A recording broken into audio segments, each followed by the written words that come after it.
নমস্কার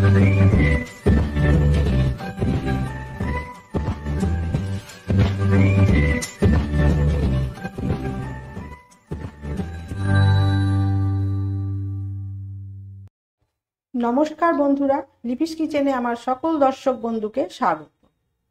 আজকে তৈরি করব টমেটোর আচার। আপনারা তো অনেক রকম আচার খেয়েছেন, আজকে আমি তৈরি করব টক মিষ্টি টমেটোর আচার।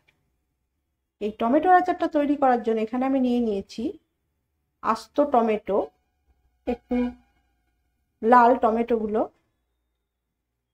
5-6টা মতন টমেটো আমি নিয়ে নিয়েছি, ফ্রেশ টমেটো। তার সাথে নিয়েছি এখানে, যেহেতু টক মিষ্টি আচার, তাই এখানে আমি একটুখানি পাকা তেঁতুল গরম জলে ভিজিয়ে রেখেছি। আর এখানে একটু ভাজা মশলা তৈরি করব, তার জন্য 1 চামচ মতো এখানে আমি নিয়ে নিয়েছি 5 ফোড়ন আর একটা শুকনো লঙ্কা। ফোড়নের জন্য রেখেছি 2টো শুকনো লঙ্কা, আর এখানে একটুখানি সর্ষে আর 5 ফোড়ন। লাগছে 1/2 চামচ হলুদ গুঁড়ো, 1/2 চামচ কাশ্মীরি লঙ্কার গুঁড়ো, স্বাদ অনুযায়ী নুন, আর এখানে আমি এই বাটিটার 1/2 বাটি মতো চিনি নিয়ে নিয়েছি। আপনারা যেরকম মিষ্টি খাবেন সেই রকম চিনি বা গুড় এখানে ব্যবহার করতে পারেন। আমি এখানে চিনিটাই ব্যবহার করছি। তাহলে চলুন আমি এবারে টমেটোগুলো ফুটন্ত জলের মধ্যে ফেলে দিই। এখানে আমি একটা পাত্রে জল বসিয়ে দিয়েছি, জলটা ফুটতে শুরু করেছে। এবারে আমি টমেটোগুলো ছেড়ে দেব।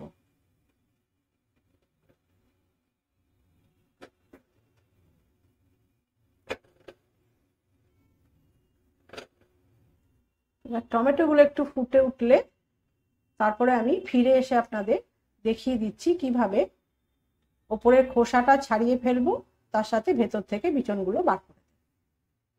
টমেটোটা আমি সেদ্ধ করে নিয়ে ফিরে এসেছি।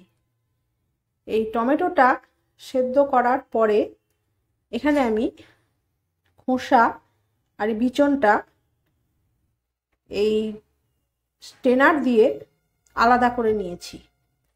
তাহলে চলুন আমরা এবারে টমেটোটা গ্রাইন্ডারে পেস্ট করে নিই। টমেটোটা গ্রাইন্ডারের মধ্যে দিয়ে দিয়েছি। এবার এই যে রসটা বেরিয়েছিল, রসটা এবার এর মধ্যে আমি দিয়ে দিচ্ছি। দিয়ে এটা পেস্ট করে নিয়ে ফিরে আসছি।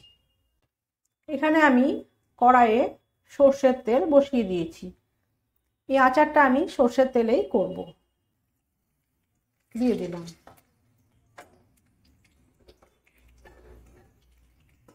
ফোড়নটা খুব ভাজবো না,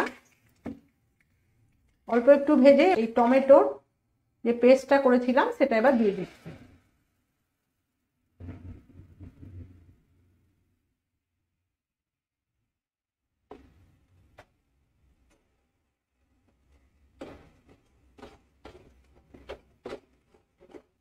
এবার এখানে দিয়ে দেবো 1/2 চামচ হলুদ গুঁড়ো, 1/2 চামচ লঙ্কার গুঁড়ো,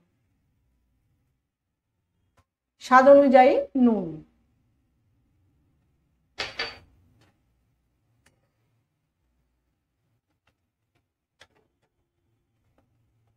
তার সাথে দিয়ে দিচ্ছি এই তেঁতুল জলটা।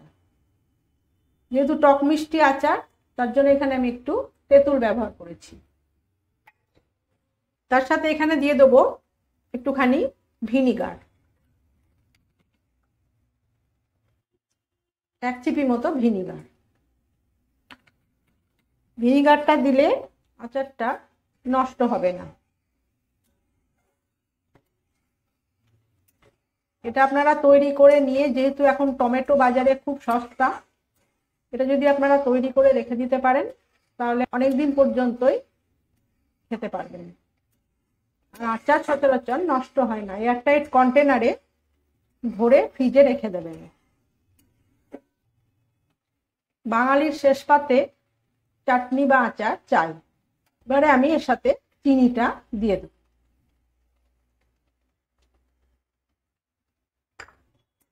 এখানে টমেটোগুলো একটু একটু গোটা আছে, কোনো ক্ষতি নেই। এটাও মুখে পড়লে ভালো লাগবে।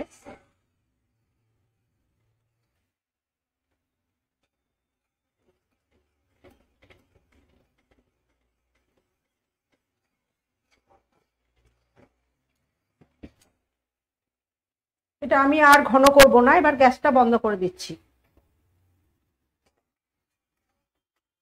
ঠান্ডা হয়ে গেলেই আর একটু ঘন হয়ে যাবে। দেখুন কালারটা কি সুন্দর হয়েছে। এবারে যে ভাজা মশলাটা করে রেখেছিলাম সে ভাজা মশলাটা এর মধ্যে ছড়িয়ে দিচ্ছি।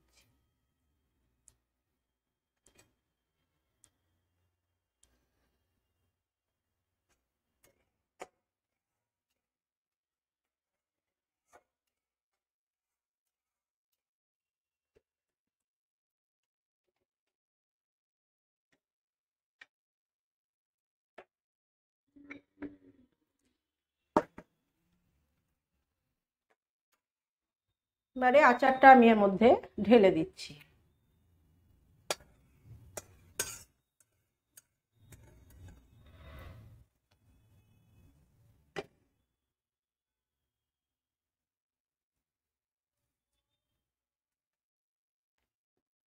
টমেটোর টক মিষ্টি আচার রেডি।